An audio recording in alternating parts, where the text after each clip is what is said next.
Hello, this is my friend Jeremy. Recently, me and him reviewed the 1958 horror classic, The Fly. Now we're reviewing the sequel, Return of the Fly, which I have on the Fly collection right here. Now, Return of the Fly came out in 1959.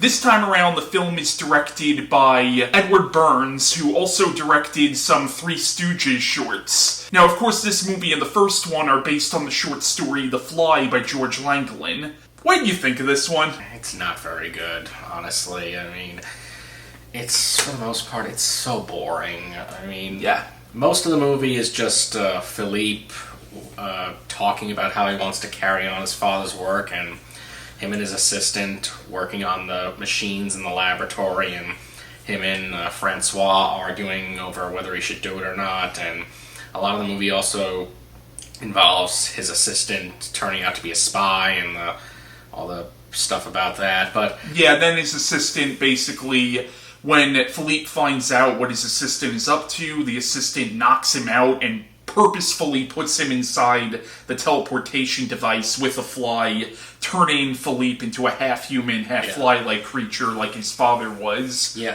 and that doesn't even happen. He doesn't even turn into the fly until 52 minutes into the movie. And here's the thing, I wouldn't mind that, because I don't mind a build-up to something if the build-up was interesting, and here it really wasn't. It wasn't.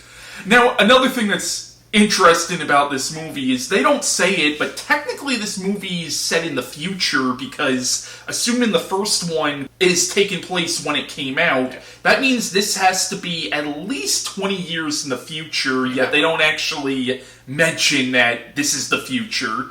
Not to mention, Vincent Price comes back as Francois, yet he doesn't look much older than he did in the last film. That's right, he doesn't. It was nice to see him again, Yeah, though. he's great as always. It's just not a very good or engaging film. No, not at all. And here's the thing about the first one. The first one had sort of a B-movie premise, but it took the subject matter very seriously, and the first one almost played out like a drama and a love story, and it was also a very, well-made, big-budgeted film, whereas here, you could tell they're working with a significantly lower budget, and also the fly in this movie just looks freaking goofy as hell.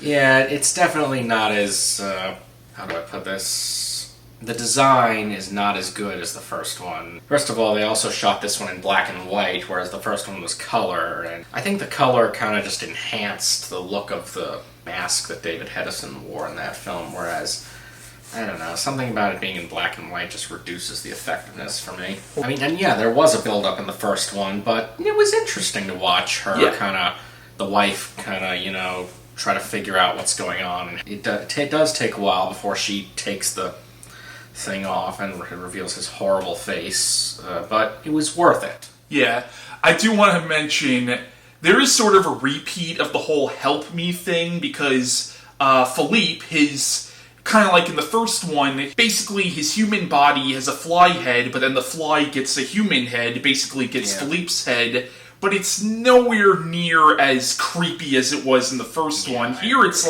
really fucking goofy. Yeah, it looks really stupid. I mean, whereas in the first one, it looked pretty disturbing and unsettling, and it was like a grotesque little thing. Here it's just, you can tell that they kind of just superimpose the image of the actor's head onto the body of the fly. It doesn't look good or terrifying at all. Now, what do you think of the villain of the film, the assistant who turns out to be a spy? I don't know. I think he's just kind of your cardboard cutout, spy villain.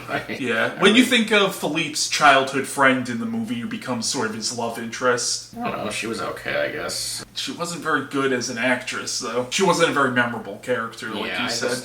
That's really good. That really goes for this whole movie. It's not memorable at all. It's very bland, very boring for most of it, and there's really just nothing exciting to say about it.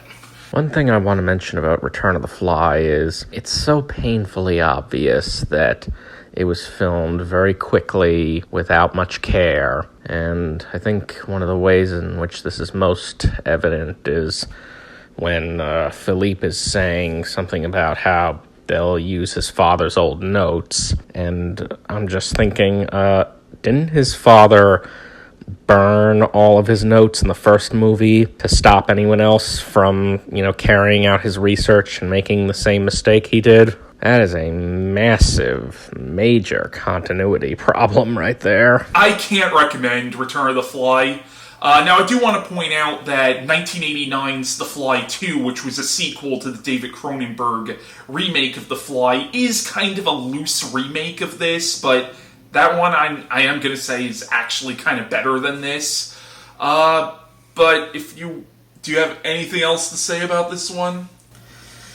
No, I mean, it's just, they really downgraded in quality after the first one. I mean, you couldn't come up with something better than this? Yeah, this is not a very good movie at all. But yeah, that was our review of Return of the Fly. Our next movie review will be on Curse of the Fly.